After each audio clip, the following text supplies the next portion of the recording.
नमस्कार। कार्यक्रम श्रोतासँग सांसदबाट ठाकुर बेलवासीको। कार्यक्रम श्रोतासँग सांसद तपाईले इमेज एफएम 97.9 र इमेज न्यूज एफएम 103.6 बाट सुन्न सक्नुहुन्छ। कार्यक्रममा हामीले मुलुकको पछिल्लो राजनीतिमाथि केन्द्रित रहँदै व्यवस्थापिका संसदका एकजना सदस्यसँग छलफल गर्ने गर्छौं।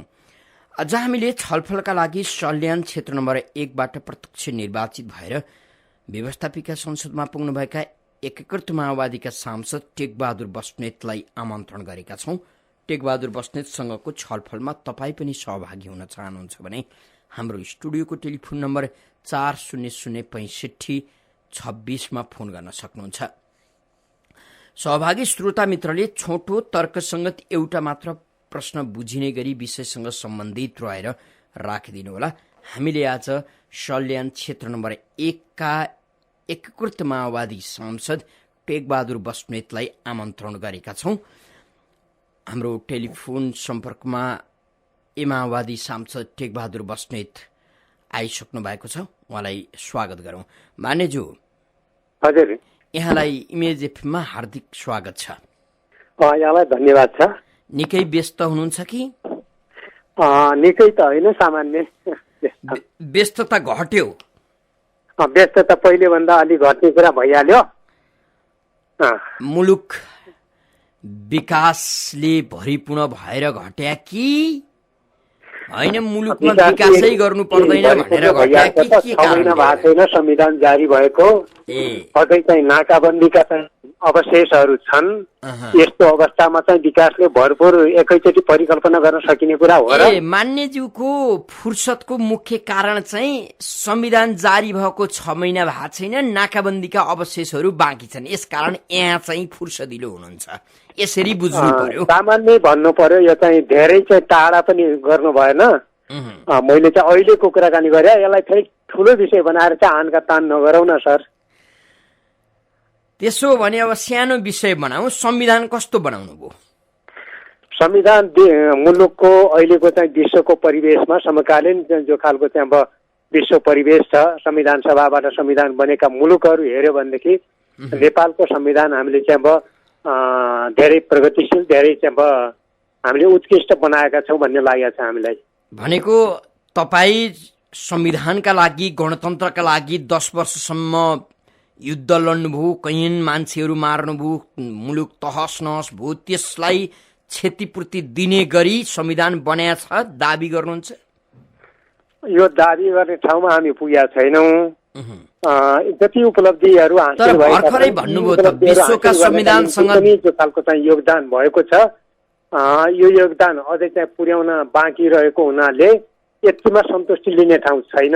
तैपनि जति उपलब्धि हासिल गरिएको छ ती उपलब्धिहरूको रक्षा गर्न सकिएन भने जति हामीले चाहिँ अपेक्षा गरेका थियौँ त्यो ठाउँमा पुग्न नसकिने, त्यो मिसनमा पुग्न नसकिने सम्भावना पनि नजिकै आइपुगेको छ। कस्तो अमूर्त कुरा तपाईँको छिनका छिनमा अघि भर्खरै विश्वका संविधानसँग दाँजेर हेर्नुहोस्, उत्कृष्ट संविधान बनाएका छौँ भन्दै हुनुहुन्छ। अहिले चाहिँ हामीले देखेको सपनाको त्यो लक्ष्यमा पुगेको संविधान होइन भन्दै हुनुहुन्छ।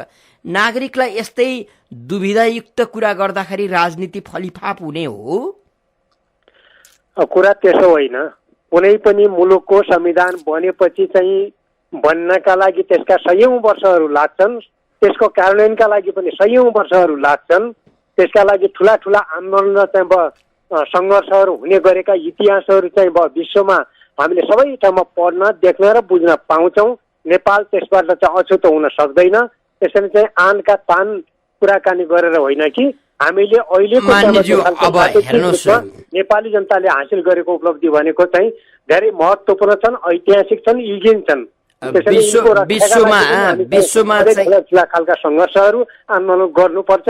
यो मानेमा चाहिँ धेरै उत्कृष्ट खालको संविधान हो भन्ने कुरा हो। अहिले विश्वमा कहाँ देख्नुहुन्छ तपाईँ चाहिँ के अरे नेपाली जनताले चाहिँ राष्ट्रपति बनाएको, जनताको राष्ट्रपति भएको, महिला भएको? अनि कहाँ देख्नुहुन्छ सभामुख चाहिँ महिला भएको? कहाँ त्यो अमेरिकामा देख्नुहुन्छ तपाईँ? रुसमा देख्नुहुन्छ तपाईँ? जापानमा देख्नुहुन्छ तपाईँ? एकाएक चाहिँ एकैचोटि चाहिँ राष्ट्रको राष्ट्रपति, सभामुख, यो खालको चाहिँ समानुपातिक समावेशी प्रतिनिधित्व विश्वमा चाहिँ अहिलेको विश्व परिवेशमा हेर्नु भने तपाईँले कोही पाउनुहुन्न। यसलाई हामीले उत्कृष्ट नभन्ने गजबै गर्नुभयो नि मान्यज्यू। फेरि पनि विश्वका यति धेरै उदाहरण दिनुभयो तपाईँले। विश्वमा राजनीतिक परिवर्तनपछि विकासको चरम हुन्छ, हामी कहाँ चाहिँ त्यस्तो हुनु पर्दो रहेनछ होइन? विश्वका उदाहरण दिँदै बस्ने, तर 6 महिनामा यति कुरा 6 महिनामा यति कुरा नाप्न सकिँदैन सर। 6 महिनामा नेताहरूका जीवनशैली नाप्न सकिन्छ कि सकिँदैन? 6 महिनामा नेताहरूका जीवनशैलीको कुरा पनि यति आकाश पातालको त फरक परेको भन्ने कुरा यहाँको प्रश्नबाट मैले जो खालको चाहिँ जवाब दिनु पर्दाखेरि त्यति ठुलो अब त्यसो भने तपाईँले जारी गरेको संविधानले 6 जना उप प्रधानमन्त्रीको परिकल्पना गर्छ कि गर्दैन? यो कुरा त चाहिँ यो पनि उत्कृष्ट संविधान हो भनेर भन्ने कि शक्ति सन्तुलनको राजनीतिका लागि त्यो चाहिँ मिलाइएको कुरा चाहिँ अब मान्यज्यू हामीलाई नचाहँदै पनि त्यो कुरा चाहिँ मान्यज्यू यो शब्द परिवर्तन गर्ने कि शक्ति सन्तुलन होइन कि मिली भगतका लागि भनेर भन्ने कि शक्ति सन्तुलन भन्ने भन्न सकिने कुरा भयो। त्यो कुरालाई मैले धेरै ठुलो खालको चाहिँ विषय बनाउन चाहन्न। त्यो प्राविधिक विषय हो। प्राविधिक विषय दुर्भाग्य यहीँनिर त छ नि, दुर्भाग्य विषय बनाउन सकिँदैन। मान्यज्यू अब कानुन मिच्ने, देश लुट्ने, नागरिकका अगाडि मै हुँ भन्ने कुरालाई ठुलो सम्झिदिनु भएको भए त नागरिक तपाईँका मतदाता, तपाईँका कार्यकर्ता किन दैनिक खाडीतिर हानिन्थे र किन दैनिक खाडी जान्थे र भन्नुहोस् त? यहाँले भनेको कुरा ठिक छ। जो खालको चाहिँ राजनैतिक परिवर्तनका लागि महत्त्वपूर्ण एउटा खालको आर्थिक समृद्धिको दिशा पकडेको छ, दिशा पकड्दैमा जो खालको त्यहाँबाट राजनैतिक आँकडा तथ्याङ्कमा र ठुलो जनसङ्ख्यामा ठुलो खालको जनजीविकामा परिवर्तन भइहाल्ने कुरा रहेन। त्यो परिवर्तनको दिशा पकडेकोमा मलाई त्यहाँ यो संविधान, यो आर्थिक समृद्धिको दिशाप्रति मलाई त्यहाँ गर्व छ। त्यो दिशा पकड्नका निम्ति हामी चाहिँ अगाडि बढ्नै पर्छ। हजुर, हामीसँग कोही श्रोता मित्र हुनुहुन्छ, प्रश्नका लागि उहाँलाई स्वागत गरौँ। को बोल्दै हुनुहुन्छ? हेलो। हजुर नमस्कार सभासदज्यू। नमस्ते। म विराटनगर 5 कञ्चनबारीबाट राजन भट्टराई। हजुर राजन भट्टराईजी। हजुर, सरकार निरीह, राजनीति निरीह, राजनेता निरीह भएको महसुस लाग्दैन? फेरि मधेसी दलहरूलाई व्यवस्था गरिराख्नु भएको छ। यो समस्या समाधान समयमा गर्नुपर्ने नै। नेपाली जनताले फेरि कष्ट दिँदैछन्, के राजनीति गर्नुहुन्छ? अब राजनीति यसले चाहिँ अब यहाँले चाहिँ उठाएको प्रश्न चाहिँ धेरै महत्त्वपूर्ण छ। देशमा संविधान जारी हुनुभन्दा पनि यस्ता खालका अगाडि त्यहाँ द्वन्द्वहरू थिए, जारी भइसकेपछि पनि द्वन्द्वहरू छन्, अझ गम्भीर छन्। यहाँले उठाएको प्रश्नप्रति म 100% सहमत छु। त्यसैले यसको हल गर्नका निम्ति राजनैतिक दलहरू पनि गम्भीर तरिकाले चाहिँ छलफलमा बहसमा जुटिरहनु भएको छ। यस्तै गर्दै संविधान बनेको छ, यस्तै गर्दै यो द्वन्द्वको समाधान गर्ने हो, यस्तै गर्दै हामीले आर्थिक समृद्धिको बाटोलाई ठोस एउटा दिशा बनाउने हो। मलाई यो अनुभूति भएको हुनाले यो राजनीति गर्नुमा चाहिँ अचम्मै खालको चाहिँ अपराध हो भन्ने मलाई लाग्दैन। फेरि पनि अर्का कोही श्रोता हुनुहुन्छ। को बोल्दै हुनुहुन्छ, कहाँबाट? हजुर नमस्कार। नमस्कार। विष्णु चम्लगाई कुमारी गालबाट। सांसदज्यू नमस्कार। नमस्ते। यहाँका कुरा सुनियो, यहाँले झिना मसिना कुराहरू भन्नुभयो। एक दोस्रो महिला राष्ट्रपति भएको, महिला सभामुख भएको, कहाँ देख्नुभयो? यो उत्कृष्ट संविधान हो पनि भन्नुभयो। यो उत्कृष्ट संविधानमा त्यहाँ उल्लेख गरिएको छ मन्त्री परिषद यतिजनाको हुनेछ भनेर। त्यो कुरो उल्लङ्घन तपाईँहरूले गर्नुभयो कि गर्नु भएन, त्यो के लाग्छ? अर्को कुरो, यो 10 वर्षको जनयुद्धले धेरै ठुला कुराहरू प्राप्त गरेछ। त्यहाँ लार्क्या लामा जस्तो मान्छेलाई तपाईँहरूले नेता बनाउनु भयो, सांसद बनाउनु भयो, सभासद बनाउनु भयो। अरू ती 10 वर्षसम्म कुरेर युद्ध गरेर अहिले परिवारका सदस्य गुमाएर आफ्नो सारा कुराहरू गुमाएको उसलाई चाहिँ अपेक्षा गर्नुभयो, पार्टी टुटफुट गराउनु भयो, विभाजन गराउनु भयो, जनतालाई निराश बनाउनु भयो। यसमा तपाईँलाई खिन्नता लाग्छ कि लाग्दैन? जवाब दिनुहोस्। यहाँले धेरै महत्त्वपूर्ण र गम्भीर प्रश्न सोध्नुभयो मलाई। यसले चाहिँ अब बढी संवेदित पनि बनाएको छ, भावुक पनि बनाएको छ। त्यसो भए हुनाले हामीले 10 वर्षको जनयुद्धमा जति एउटा खालको चाहिँ उचाइ हासिल गरेका थियौँ त्यो उचाइ चाहिँ घुम्दै गएको, घट्दै गएको र कमजोर हुँदै गएको, क्षीण हुँदै गएको अनुभूति भएकै छ। यसमा मलाई चाहिँ कुनै चाहिँ एउटा ठुलो काम गर्यौँ भन्ने खालको चाहिँ चित्त बुझाउने ठाउँ छैन। शहीद बेपत्ता योद्धा परिवारहरूले चाहिँ चित्त बुझाउने ठाउँ पनि छैन। पार्टी विभाजित छ। एकताका लागि चाहिँ एउटा खालको महसुस गर्ने ठाउँसम्म सबैलाई ल्याइ पुर्याएको हुनाले यो एउटा इतिहासको कुनै अब समय अवधि लिनुपर्ने नै अवश्य रहेछ कि भन्ने पनि अनुभूति भएको छ। त्यसो भएको हुनाले सबैलाई महसुस गराएको छ। यो कुरामा म पनि अलग छैन, यहाँ पनि अलग हुनुहुन्न भन्ने लागेको छ। त्यो कुराले इतिहासको ठुलो चाहिँ अब यो निर्मम शिक्षा दिएको हुनाले पार्टी पनि अब एक ढिक्का भएर जाने, एकताबद्ध भएर जाने बाटो खुलेको छ, बहसहरू चलेका छन् र शहीद बेपत्ता योद्धा परिवारहरूले पनि जनयुद्धमा चाहिँ बेहोरेको भन्दा पनि ठुलो पीडा शास्ति बेहोरेको कुरा साँचो कुरा हो। अब त्यसका लागि हामीले चाहिँ अब जो खालको संविधान सभाबाट संविधान बनेको छ यसको निर्ममतापूर्वक कठोरतापूर्वक कार्यान्वयन गर्ने कुराबाट परिणाम निकाल्ने र अझ ठुल्ठुला खालका चाहिँ जो खालको चाहिँ अब सङ्घर्ष गर्नुपर्ने हो त्यसका निम्ति पनि बलिदान त अझ चाहिँ यो अझ ठुल्ठुला खालका गर्नुपर्ने पनि हुन सक्छ।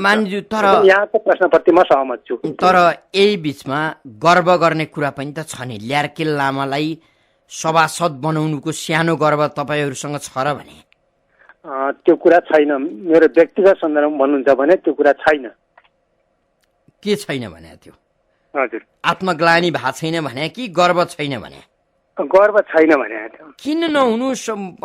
पार्टी अध्यक्षले जबरजस्ती प्रश्नले थोपर्न त पाउनुहुन्न नि त। तपाईँ मेरो निजी मामला हो यो मान्यज्यू। तर पार्टीको कुरा हो नि त। निजी मामला कसरी हुन्छ? तपाईँ त सांसद हुनुहुन्छ। अनि यो मेरो चाहिँ निजी धारणा पनि त राख्न पाउनु पर्यो। ल्यार्केल लामाको चाहिँ त्यो खालको चाहिँ सभासदमा नियुक्तिका लागि मेरो चाहिँ गर्वको अनुभूति छैन। हजुर हामीसँग कोही श्रोता हुनुहुन्छ, उहाँलाई स्वागत गरौँ। को बोल्दै हुनुहुन्छ? हेलो हजुर भन्नुहोस् न। म कल्पना पौडेल लामाटारबाट। हजुर भन्नुहोस्। सभासदज्यू नमस्कार। नमस्ते। तपाईँहरूले धेरै ठुलो उपलब्धि गऱ्यौँ भन्नुभएको छ। 18-20 हजार मान्छे मार्नुभयो, जनयुद्ध गराएर बालबच्चाहरूलाई टुरा बनाउनु भयो। तपाईँहरू 10 तला माथि गएर बस्नु भएको छ। जनताहरू चाहिँ दिन दलदलमा फसिरहेका छन्। यी जनताहरूलाई तपाईँले कसरी चाहिँ माथि उठ्ने बाटो देखाउनुहुन्छ? जवाफ दिनुहोस्। हजुर बलिदानको बारे चाहिँ हामीले धेरै कुरा गरिसकेका छौँ। हामी त्यो प्रति चाहिँ अब धेरै शोकाकुल पनि छौँ। समस्याहरू चाहिँ दिनदिनै बढेका पनि छन्। हामीले रुसको इतिहास हेऱ्यौँ भनेदेखि क्रान्ति भएको 10 वर्षसम्म पनि त्यहाँ समस्याहरू त्यहाँ हल हुन सकेका थिएनन्। यहाँ चाहिँ माओवादीले चाहिँ राज्य सत्ता लिइसकेको र क्रान्ति सम्पन्न गरिसकेको स्थिति पनि होइन। चीनमा पनि त्यहाँ 13 वर्षसम्म त्यहाँ जो खालका चाहिँ क्रान्ति सम्पन्न भइसकेपछि पनि त्यहाँ समस्या हुन सकेका थिएनन्। यसो भन्नुको अर्थ मैले यहाँलाई यो भनिनँ कि त्यहाँको चाहिँ उदाहरण दिएर मैले पन्छिन खोजेको कुरा होइन। तर हामीले गर्दा गर्दै त्यो सकेनौँ, गर्दा गर्दै भ्याएनौँ त्यो। त्यसो भएको हुनाले चाहिँ जति अहिले उपलब्धि हासिल गरेका छन् त्यो उपलब्धिमाथि टेक्ने अधिकार त यहाँहरूलाई पनि छ, मलाई पनि छ र हाम्रो पार्टीलाई छ। त्यसैले चाहिँ हासिल गरिएका उपलब्धिहरूमा टेक्नु कुनै अपराध हो र अक्षम्य अपराध हो भन्ने मलाई लाग्दैन। मानिज्यू अब जनयुद्धको कुरा पनि उठ्यो, शहीद परिवारको कुरा उठ्यो, बेपत्ता परिवारको पनि कुरा गर्नुभयो। फेरि पनि सत्य निरूपण तथा मेलमिलाप आयोग गठन भएको छ क्यारे। त्यो आयोगलाई सहज ढङ्गबाट काम गर्ने वातावरण र कानुन तपाईँहरूले बनाउनमा किन जोड नगरेको होला? जोड नगरेको भन्ने कुरा परिणामै नआइपुगेपछि यहाँले उठाउने प्रश्न स्वाभाविक छ भन्ने लागेको छ। तर जोड तोड अब गुणात्मक कति भयो तर मात्रामा हामीले चाहिँ गरेको कुरामा कमी भयो भन्ने मलाई लाग्दैन। त्यसैले बेला बेलामा चाहिँ यो भइरहेको छ।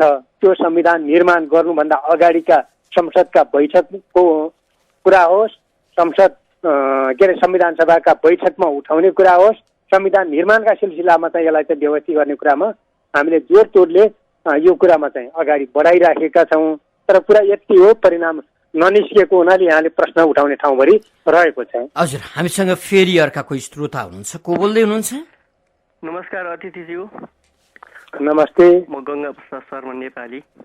हजुर धेरै कुरा सुन्यो हजुरको। कागजमा संविधान उत्कृष्ट छ, तर पनि विधिको शासन, कालो बजार नियन्त्रण, नागरिकको मौलिक हक कार्यान्वयन किन हुन सकेन? यो केले छेक्यो, केले रोक्यो र कहिले हुन्छ? जवाफ दिनुहोस् न। हो, संविधान अब राम्रो हुँदैमा चाहिँ आफै कार्यान्वयन हुने कुरा हुँदो रहन्छ। यसलाई कार्यान्वयन गरेर मात्रै सुन्दर बनाउने काम, महत्त्वपूर्ण काम बाँकी रहेको छ भन्ने लागेको छ। त्यसो भएको हुनाले चाहिँ अब दस्तावेज सुन्दर हुँदैमा, यसमा गरिएका व्यवस्थाहरू सुन्दर हुँदैमा, राम्रा हुँदैमा, अब अहिले गरिएका व्यवस्थाहरू पनि एकदम क्रान्तिकारी छन् भन्ने मलाई पटक्कै लागेको छैन। तर पनि सापेक्षिक ढङ्गले अहिलेको चाहिँ सङ्घर्षको चाहिँ एउटा खालको स्तर पक्र्ने स्तरबाट हेऱ्यो भनेदेखि यिनी चाहिँ अब उपलब्धि नै हुन्, महत्त्वपूर्ण नै छन्, उत्कृष्ट नै छन्, तर यिनी स्वयं आफै कार्यान्वयन हुँदैनन्। यो कार्यान्वयन गर्नका निम्ति हामीले बल गर्नै पर्छ। आवश्यक पर्यो भने आन्दोलन गर्नुपर्ने पनि हुनसक्छ। 6 महिनाको अवधि पुग्यो, केही कार्यान्वयन भएर जान्छ कि भन्ने खालको चाहिँ यहाँले अब जो खालको आशा अपेक्षा गर्नुभएको थियो, यसका बिचमा चाहिँ एउटा ठुलो विनाशकारी भूकम्पको चाहिँ पुनर्निर्माणको काम पनि चाहिँ अब अगाडि बढाउनु पर्ने, यता नाकाबन्दीको सामना पनि गरिराख्नु पर्ने स्थितिले गर्दाखेरि देश अझै पनि चाहिँ अब एउटा स्थिर राजनीतिक अवस्थाबाट अगाडि बढ्ला भनेको सङ्क्रमणकालीन राजनीति अवस्था नै बेहोर्नु परेको हुनाले यो कार्यान्वयनमा केही समस्याहरू देखा परेका छन्। त्यसो भएकोले चाहिँ यहाँको कुराप्रति म सहमत छु। कार्यान्वयन गर्नका निम्ति हामी चाहिँ अब अझै लाग्नुपर्छ। यो नलागेर सम्भव छैन भन्ने मलाई लाग्छ। मान्यज्यू, अब संविधान कार्यान्वयन नगर्दा अथवा भएन भने कसका विरुद्ध आन्दोलन गर्ने हो? यो सरकारका विरुद्ध गर्नुपर्ने भइहाल्छ नि त। त्यो भएन भने हामीले सडकबाट, माथि सदनबाट चाहिँ सम्भव भएन, अब सडकबाट गर्नुपर्छ भन्ने कुरा त हाम्रो नीतिगत, हाम्रो चाहिँ जो खालको चाहिँ प्रावधान हाम्रो पार्टीले त जुन तय गरिसक्या हुनाले त्यसका निम्ति जनतामा जाने ठाउँ अझै प्रशस्तै छ। त्यसो भएको हुनाले कार्यान्वयन गरेन भनेदेखि यो सरकारका विरुद्ध, यो राज्यका विरुद्ध हामीले गरौँला, हामीले नगरेपछि अर्कोले गरिहाल्छ नि त। त्यसैले चाहिँ अब त्यति चाहिँ अब अलिकति अलमल पर्नुपर्ने कारण छैन जस्तो लाग्छ। हजुर, आदरणीय श्रोता, कार्यक्रम श्रोतासँग सांसदमा हुनुहुन्छ इमेज एफएम 97.9 र इमेज न्युज एफएम 103.6बाट तपाईँले कार्यक्रम सुनिरहनु भएको छ। आज हामीले कार्यक्रममा सल्यान क्षेत्र नम्बर 1बाट प्रत्यक्ष निर्वाचित भएर व्यवस्थापिका संसदमा पुग्नुभएका एकीकृत माओवादीका सांसद टेकबहादुर बस्नेतसँग छलफल गरिराखेका छौं। सांसद बस्नेतसँगको छलफलमा तपाईँ पनि सहभागी हुन चाहनुहुन्छ भने हाम्रो स्टुडियोको टेलिफोन नम्बर 400656 फोन गर्न सक्नुहुन्छ। टेलिफोन सम्पर्कमा कोही श्रोता मित्र आइसक्नु भएको छ, उहाँलाई स्वागत गरौँ। को बोल्दै हुनुहुन्छ? हजुर, बलपालीबाट नेत्रबहादुर बस्नेत हो। सभासदज्यू नमस्कार। नमस्ते। हजुरले त राम्रो मिठो साह्रै त्यो चामलमा घिउ हाले जस्तै कुरा गर्नुभयो।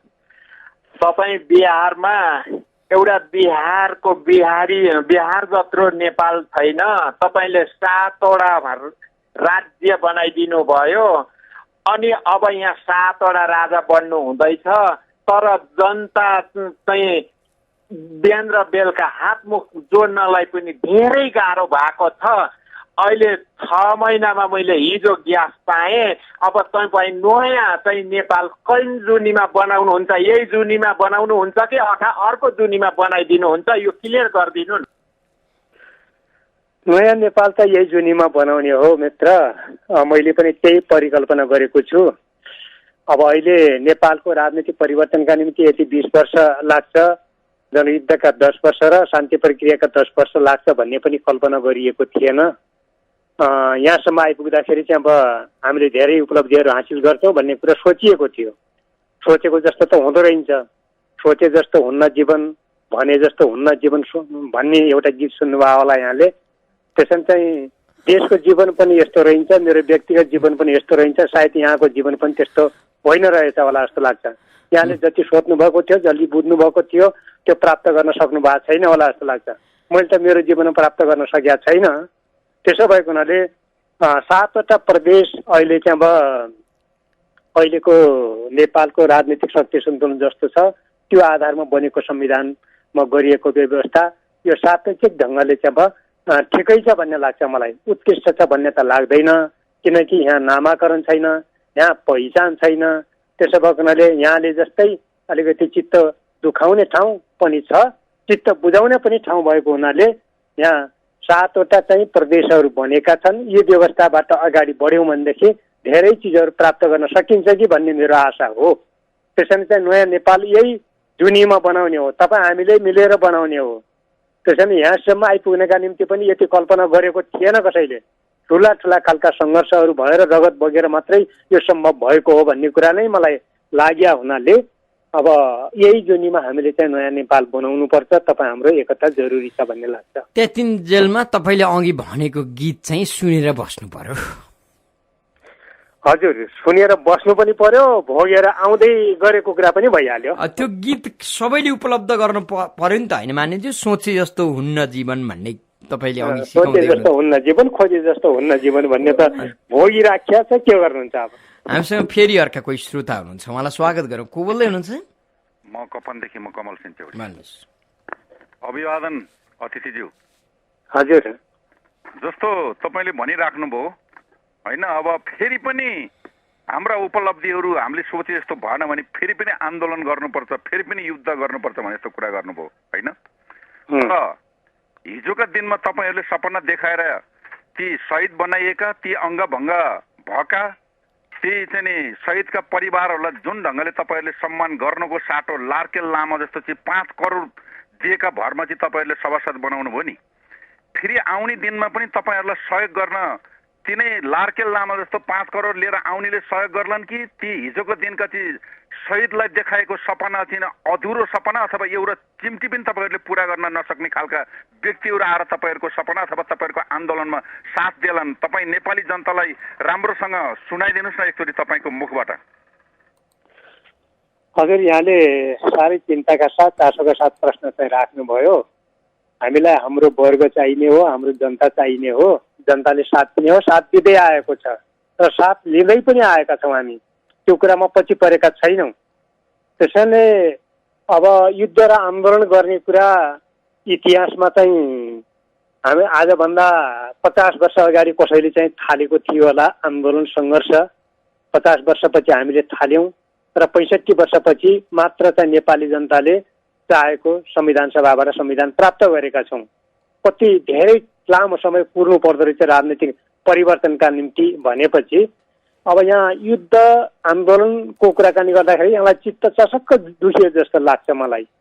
तर त्यो चाहिँ कसैको चाहनाको कुरा रहन्छ क्या। त्यो चाहिँ इतिहासको गर्वबाट इतिहासले त्यहाँसम्म चाहिँ पुर्याइदिँदो रहेछ। त्यति बेलाका त्यस्ता खालका जनतालाई त्यस्ता खालका आवश्यकता त्यस्ता खालका समस्याहरूले गर्दाखेरि हामीले यो युद्ध गरौँला भनेर हामी आएका थिएनौँ, जन्मिएका थिएनौँ। तर गर्दै जाँदाखेरि त्यो गर्नु पर्यो, आवश्यकता भयो त्यो।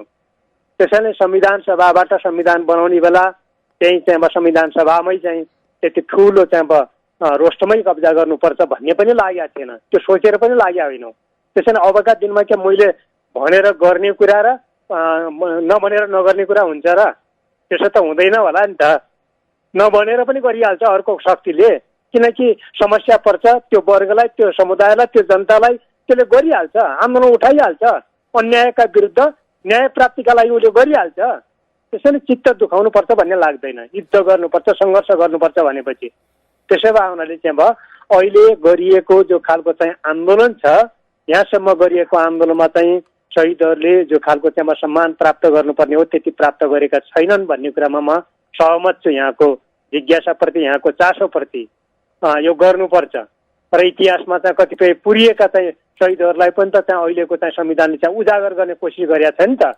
चाहे कुनै पनि स्तरको चाहिँ आन्दोलन होस्, चाहे कुनै पनि पक्षबाट गरिएको आन्दोलन होस्। त्यसैले चाहिँ अब नत्र भने नेपालका चाहिँ शहीदहरूले यस्तो खालको सम्मान प्राप्त गर्ने यही अवस्थासम्म पनि पुगिन्न थियो कि यो कुरा हेक्का राख्नु भए राम्रो हुन्थ्यो कि मेरो चासोको विषय यहाँनिर हो। हजुर, फेरि पनि अर्का कोही श्रोता मित्र हुनुहुन्छ, को बोल्दै हुनुहुन्छ, कहाँबाट? नमस्कार बिलवासीजी, नमस्कार।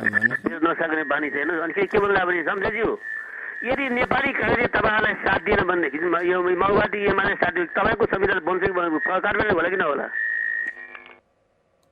हजुर, प्रश्न बुझ्नुभयो? हेलो हजुर हजुर मान्यज्यू, प्रश्न बुझ्नुभयो नि?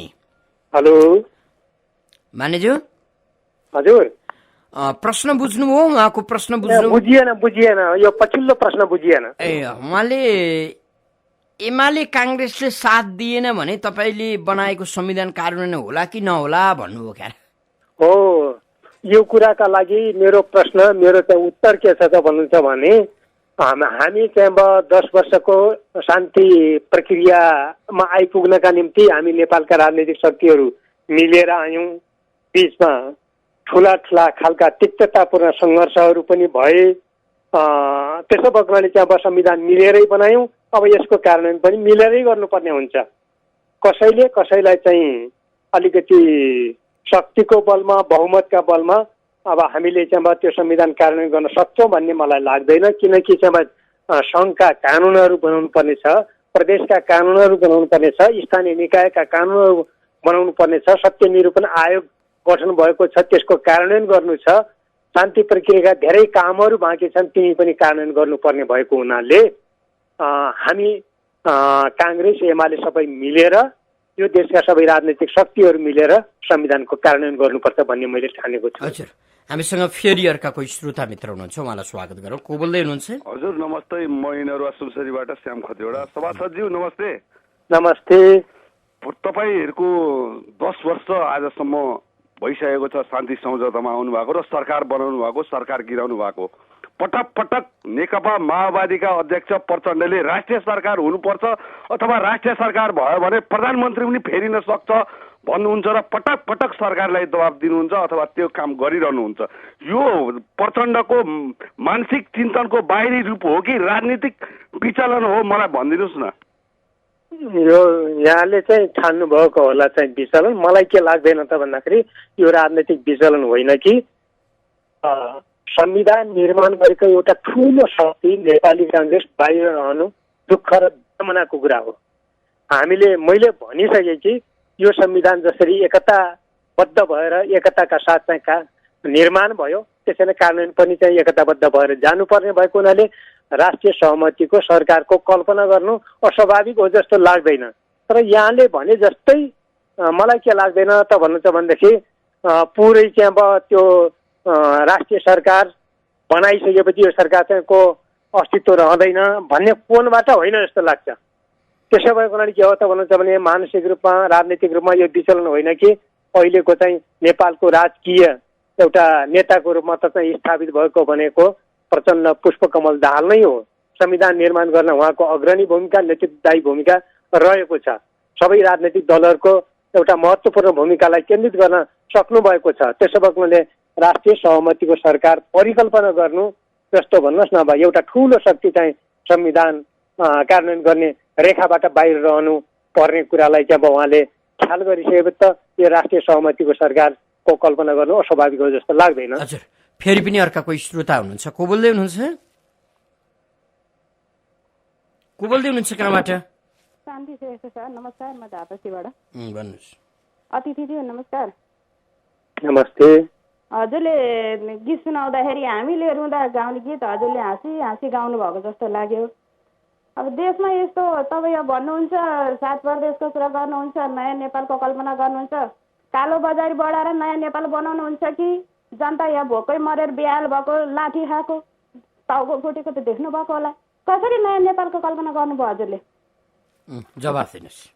नयाँ नेपाल के अरे संविधान सभाबाट जारी संविधानको कार्यान्वयन गरेर नयाँ नेपाल निर्माणको दिशामा चाहिँ अगाडि बढाउने कुरा हो। त्यसो भएको हुनाले यसको कार्यान्वयनमै सबै भविष्य छ भन्ने मैले ठानेको छु। यो कार्यान्वयन गर्ने सिलसिलामा चाहिँ केही अपूर्ण भएका पक्षहरूलाई, विषयहरूलाई समावेश गरेर मात्रै चाहिँ नयाँ नेपाल बनाउन सकिन्छ भन्ने लाग्छ मलाई। हजुर, फेरि पनि अर्का कोही श्रोता हुनुहुन्छ, को बोल्दै हुनुहुन्छ कहाँबाट? को बोल्दै हुनुहुन्छ?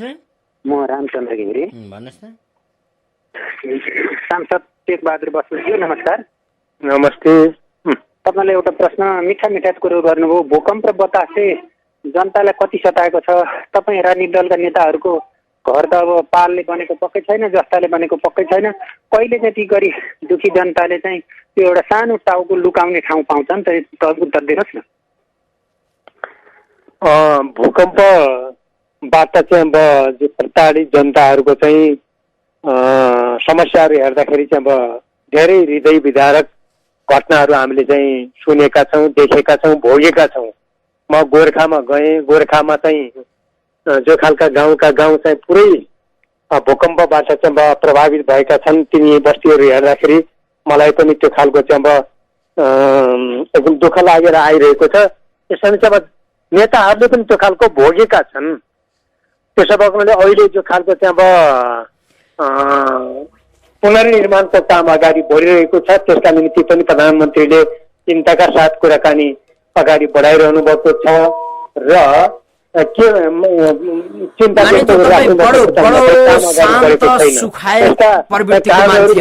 रहस्यहरूको खतरनी कुरामा पनि सरकार अगाडि बढेको हुनाले यो पुनर्निर्माणको काम अगाडि बढेमा केही न केही जनतालाई चाहिँ राहत हुन्छ भन्ने मलाई लागेको छ। कुरा भएको छ भन्ने मलाई लाग्दैन। मान्यज्यू, अब जे कुरा पनि तपाईँलाई त्यति अप्रिय नलाग्ने, नेताहरूले पनि भूकम्प भोगेका छन्, पीडा भोगेका छन्, अब निर्माण हुँदैछ भनेर यति भन्या भरमा तपाईँको चाहिँ हावाहरूले टहरो उडाइदिएका, खुला आकाशमुनि बस्न विवश भएका, भोकै बाँच्न विवश भएका नागरिकको पीडा अब साम्य हुन्छ? अब साम्य नै हुने कुरा त भएन, तर कुरा यति हो कि चाहिँ त्यो दिशा पकडेको छैन सरकारले भन्ने कुरा हो। दिशा पकडेको कहाँ छैन भन्ने कुरा नै प्रधानमन्त्रीले राखिसकेपछि काम सन्तोषजनक ढङ्गले अगाडि बढेको त छैन। तर त्यो चिन्ता त चाहिँ रहेछ नि सरकारको नेतृत्वप्रति भन्ने कुरा नै हामीले मुख्य ठान्नु पर्दछ कि भन्ने कुरा हो। हामीसँग फेरि अर्का कोही श्रोता हुनुहुन्छ, उहाँलाई स्वागत गरौँ। को बोल्दै हुनुहुन्छ? म विश्वनाथ श्रेष्ठ सामाखुसीबाट। माननीय सांसदज्यू जोजोलपा यहाँका विभिन्न प्रश्नको उत्तर सुने। नेपाल सरकार सर्वोच्च अदालत बालकृष्ण ढुङ्गेलको बारेमा प्रश्न सोधेर त के जवाफ पाउला र? यहाँसँग म अनुरोध गर्छु बरु 2 लाइन मिठो गीत सुनाइदिनुहोस् न, आनन्द लिएर बस्छु। धन्यवाद। मसँग त्यस्तो गीत त छैन, तैपनि चाहिँ अब राष्ट्रले बेहोरिएको एउटा पीडाप्रति यहाँ चाहिँ सहभागी हुनुभएको कुरा मलाई चाहिँ देख्दाखेरि चाहिँ खुसी लागेको छ। म पनि त्यसमै सहभागी छु। त्यसो भएको हुनाले हामीले जुन खालको कल्पना गरेका थियौँ त्यो कल्पना गरेको ठाउँमा पुग्नका निम्ति हामी चाहिँ अझै पनि निष्ठा र प्रतिबद्धताका साथ लाग्नुपर्छ, लागिरहेका छौँ। यहाँ पनि लागिरहनु भएको मलाई चाहिँ अब अनुभूति भएको छ। त्यसो भएको हुनाले यसका निम्ति चाहिँ अब अन्यायका निम्ति न्याय प्राप्त गर्न हामीले लड्नै पर्छ। असत्यका विरुद्ध सत्यका निम्ति लड्नै पर्छ। लडिआएका छौँ। हामीले पहिला यही दर्शन पढ्यौँ, यही दर्शन लागू गर्दै अगाडि बढेका छौँ। जीवन त्यही हो, पद्धति त्यही हो, दर्शन त्यही हो भन्ने लाग्छ मलाई। हजुर, फेरि पनि अर्का कोही श्रोता हुनुहुन्छ, को बोल्दै हुनुहुन्छ? हजुर, म वीरगन्जबाट विपिन भण्डारी। भन्नुहोस् न। माननीय नमस्कार। नमस्ते माननीय, तपाईँका महान अध्यक्ष अब श्रीपाद प्रचण्ड नै भन्छु म। सबैजनाले मैले त्यही नै भन्ने गरेका छन् अहिले आजकल। अस्ति वीरगन्जमा हाम्रो यो व्यापार मेलाको उद्घाटन गर्न आउँदा त्यो सम्बोधन गरेको सभामा मुस्किलले 100 जना पनि उपस्थिति देखिएन। यो बारे तपाईँलाई जानकारी भयो कि भएन? तर 2.5 करोड, 2.5, 3 करोड नेपालीलाई थाहा भएको पर्ने कुरा हो यो, होइन? तर यसलाई अब तपाईँले कसरी लिनु भएको छ? प्रचण्डको अलोकप्रियता या पतनको सूचक हो भन्दा फरक पर्ला कि नपर्ला? यसलाई जवाफ दिनुहोस्। यो कार्यक्रमबारे ठ्याक्कै मलाई त थाहा भएन। अलि यहाँले चाहिँ गम्भीर प्रश्न चाहिँ उठाउनु भयो। त्यसका अरू पक्षहरू कति जिम्मेदार थिए, कार्यक्रमको स्तर के हो भन्ने कुरा पनि मलाई त्यति कुरा थाहा नभएको हुनाले यो बारे चाहिँ त्यति अगाडि नबढौँ जस्तो लाग्छ। तर यहाँले भनेको जस्तो गरिकन चाहिँ अब हाम्रो पार्टी नेतृत्व प्रचण्डको जो खालको चाहिँ उचाइ बढेको छ, यसका पछाडि चाहिँ अब प्रतिकूलता र अप्ठ्याराहरू, कठिनाइहरू पनि धेरै छन्। यसै कारण चाहिँ अब हाम्रो अहिले जनयुद्धको 10 वर्षको अवधिमा जस्तो खालको पार्टी थियो, उचाइ थियो, त्यही स्तरको त अहिले छ भन्ने दाबी मेरो छैन, हाम्रो पार्टीकै छैन। तैपनि चाहिँ के हो त भन्नुहुन्छ भनेदेखि एउटा दुईटा कार्यक्रमबाटै सबै कुरा मापन गरिहाल्नुपर्छ भन्ने निष्कर्षमा म छैन। हजुर, माननीय यहाँले आफ्नो व्यस्त समय इमेज एफएमलाई उपलब्ध गराइदिनु भयो, धेरै धेरै धन्यवाद दिन्छु। यहाँलाई चाहिँ जनताको बिचमा चाहिँ कुरा गर्ने मौका दिनुभयो, म धेरै चाहिँ आभारी छु। हजुर, आदरणीय श्रोता, कार्यक्रम श्रोतासँग सांसदमा आज हामीले सल्यानका एकीकृत माओवादी सांसद टेकबहादुर बस्नेतसँग छलफल गर्यौं। कार्यक्रम सुनेर र छलफलमा सहभागिता जनाइदिएर साथ दिनुहुने सम्पूर्ण श्रोता मित्रलाई धेरै धेरै धन्यवाद दिँदै सहकर्मी मित्रदी बुकेश महर्जन अनि अनिसा केका साथमा ठाकुर बेलबासी बिदा हुन्छु। नमस्कार।